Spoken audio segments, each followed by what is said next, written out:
সন্তানদেরকে নিয়ে আমাদের কোনো দেওয়ার মতো সময় নেই। বাস্তব সংস্কৃতি কীভাবে আসবে?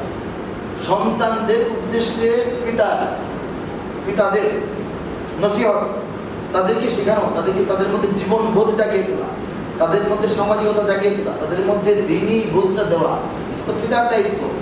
কোরআনের যত জায়গায় সন্তানের জন্য কোনো নসিহত আসছে, আল্লাহ পিতা দিয়া করাইছেন নসিহতটা। হ্যাঁ, পিতা দিয়ে যেখানে যেখানে আয়াত আসছে সন্তানদের জন্য শিক্ষণীয় কিছু, এটা পিতার পক্ষ থেকে নসিহত কীভাবে আসছে। হযরত লুকমানের সন্তানদের প্রতি কী বলছেন, কীভাবে আসছে। হযরত ইব্রাহিম আলাইহিস সালাম তার সন্তানদেরকে কী বলছেন, কীভাবে আসছে। হযরত নূহ আলাইহিস সালাম তার সন্তানদেরকে কী বলেছেন, সেভাবে আসছে। অর্থাৎ সন্তানকে মানুষ বানানোর জন্য দায়িত্বটা পিতা, এটা কোরআনে আল্লাহ পাক বুঝাইছে। কোরআনে কোথাও নাই যে মা বলেছেন পুত্রকে এই কথাটা, এটা নাই। মা কথা নাই কেন? অবহেলা করার জন্য না, কারণ মা থেকে সন্তানের দূরে যাওয়ার বয়সটা অনেক বড় হয়।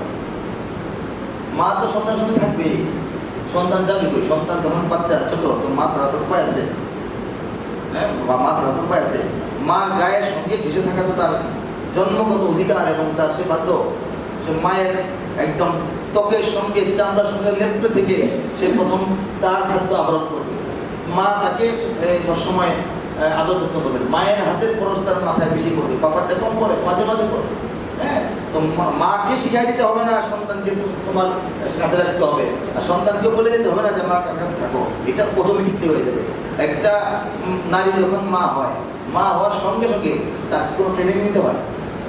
মা হওয়ার ট্রেনিং আছে কোনো আলাদা, যে মা হওয়ার আগে এই ট্রেনিংটা 3 মাসের কোর্স, 4 বছরের অনার্স, তাই তো? এটা তো আল্লাহ পাক করে দেবে। মা হয়ে গেল, আপনি আপনার কন্যাকে কন্যা হিসেবে দেখতেছেন। এই কন্যা যখন বিয়ে হবে সে মা হয়েছে, দেখবেন আপনি নিজে দেখবেন যে সে চেঞ্জ হয়েছে, তার মধ্যে অনেক জ্ঞান এসে গেছে। সে একটা মানে পুরোদস্ত একজন নারীতে পরিণত হয়েছে। মা সন্তানের জন্য কী করতে হবে না তার মধ্যে চলে আসে। পিতার মধ্যে দেরিতে আসে, সব পিতা একরকম না, কিন্তু আসে। অনেক পিতার তো প্রথম সন্তান হওয়ার পর তার যে সন্তানটা হয়েছে এটা তার অনুভব করতে 1 সপ্তাহ লাগে, হয় কিন্তু এটা এটা বুঝাইতে হয়। এই নিয়ে তোর বাচ্চা কি করে নিয়ে বন্ধু বান্ধব বলে কিরে বাপ হয়ে গেছে, এরপরে সেটার পায় যে বাপ হয়ে গেছে। এরপরে সে একটু আগে বাসায় যাওয়া দরকার, বাচ্চাটা আদর করা দরকার, বাচ্চাটা তার অপেক্ষা আছে। বাচ্চা যখন একটু বড় হয়, আব্বা আব্বা করে, হ্যাঁ, গেলে পরে বাবার কাছে ছুটে আসে, তখন তার মধ্যে পুরো মাতৃত্ব আসে। কিন্তু মাতৃত্ব শিখাই দিতে হয় না, 1 সপ্তাহ পরে আসতে হয় না, মাতৃত্ব শুরু দিয়ে চলে আসে। পিতাদেরকে বলা হয়েছে সন্তানকে সময় দেবো। সন্তানকে আমরা সময় কীভাবে দিব? আমরা তো সন্তানকে সময় দিই না। না দেওয়ার ফলে যেটা হয়, সন্তানরা পিতা মাতাকে প্রয়োজন মনে করে, ভীষণ প্রয়োজন। সন্তানদের জন্য আমার প্রয়োজন, বাবা তো খুব প্রয়োজন, তার জীবনটা চলবে কেন? বাবার বাবার পক্ষ থেকে নিরাপত্তা, বাবার পক্ষ থেকে আর্থিক যোগান দরকার না? মায়ের আদর সোহাগ, মায়ের পরিষেবা ছাড়া তো আর জ্বরের সময় তো চিকিৎসা করা কেউ নাই। মাই তো আদর যত্ন করে। এই যখন শিশু মাকে প্রয়োজন মনে করে, এই আদর যত্নের আরেকটা মানুষ আসতে পরে মা তো দরকার নাই, দরকার আছে। তো পিতা মাতা সন্তানের কাছে আমরা প্রয়োজনীয় হয়ে যাচ্ছি, অতি গুরুত্বপূর্ণ এবং প্রয়োজনীয়। প্রয়োজন কিন্তু প্রিয়জন নয়, ঠিক কিনা? প্রয়োজন কিন্তু প্রিয়জন হতে পারে। প্রিয়জন হওয়ার জন্য আল্লাহর তরিকায় চলতে হবে, সন্তানের সঙ্গে সময় দিতে হবে। এটা আলোচনা ক্রমে চলে আসছে সন্তানের আলো। হ্যাঁ, আমরা প্রত্যেকটা দিন প্রত্যেকটা পিতা মাতার উচিত একেবারে ন্যূনতম আধা ঘন্টা সময়, 24 ঘন্টার মধ্যে আধা ঘন্টা সময় সন্তানদের সঙ্গে একটু একসাথে বসা। খাওয়ার সময় বসা ওটা অন্য বিষয়, এমনিতে বসা। এবং এটার জন্য উত্তম সময় হয় হয়তো ফজরের পর, যদি সম্ভব হয়, নতুবা মাগরিব নামাজের পর। এটা ভালো হয়। সন্তানরাও ঘরে ফিরে আসে, বাবাও ঘরে ফিরে আসেন, মাও ঘরে ফিরে আসেন। এই সময়টা বসলে 10 মিনিট, 10টা মিনিট যদি একটু কোরআন তেলাওয়াত বাবা মার সঙ্গে সন্তান সহ বসে করেন, যে এই সবাই কোনো করো, 10 মিনিট পড়েন না, একটু তেলাওয়াত, কিছু আয়াত, 1 পৃষ্ঠা 2 পৃষ্ঠা। সবাই বুঝলো যে আমাদের সব কাজের যে বড় কাজ এটা, সবচেয়ে গুরুত্বপূর্ণ এটা।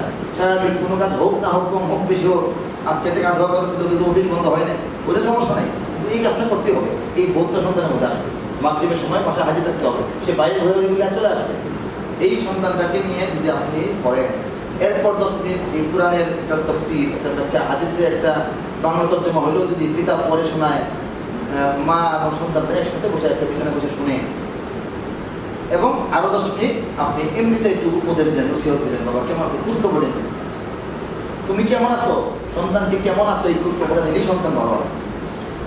আমাদের তো এটা হয় না, আমরা ভোরবেলা উঠতে পারি না, তাদের অফিস তারা উঠি, উঠার পর সন্তান তখন ঘুমায় থাকে, অথবা আমার আগে সন্তান চলে গেছে কোচিংয়ে, দেখা তো হলো না, অথবা আমি 2-4 মিনিট দেখলাম সে নাস্তা খাচ্ছে, আমি রেডি হয়ে বেরিয়ে যাচ্ছি, হ্যাঁ এই ক্লাস আছে এইটুকু তো কথা, এর বাইরে কথা হয়।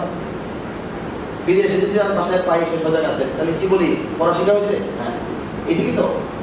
তার যে মাথায় চাপ, সেই চাপটা একটা দিই, এর বাইরে তো তার সঙ্গে কোনো আলাপ আলোচনা হয় না, সে কেমন আছে, কীভাবে চলতে হবে, সমাজ বোঝানো, মানুষের সম্মান বোঝানো, জীবনবোধ বোঝানো, ভদ্রতা বোঝানো, স্বাধীনতা বোঝানো, ধৈর্য শেখানো, হিংসা যে ভালো না এটা থেকে বোঝানো, হিংসা কাজটা যে ভালো না, এখানে কোন বাবা ছেলেকে একদিন নিজে বলছেন, চিন্তা করে দেখেন।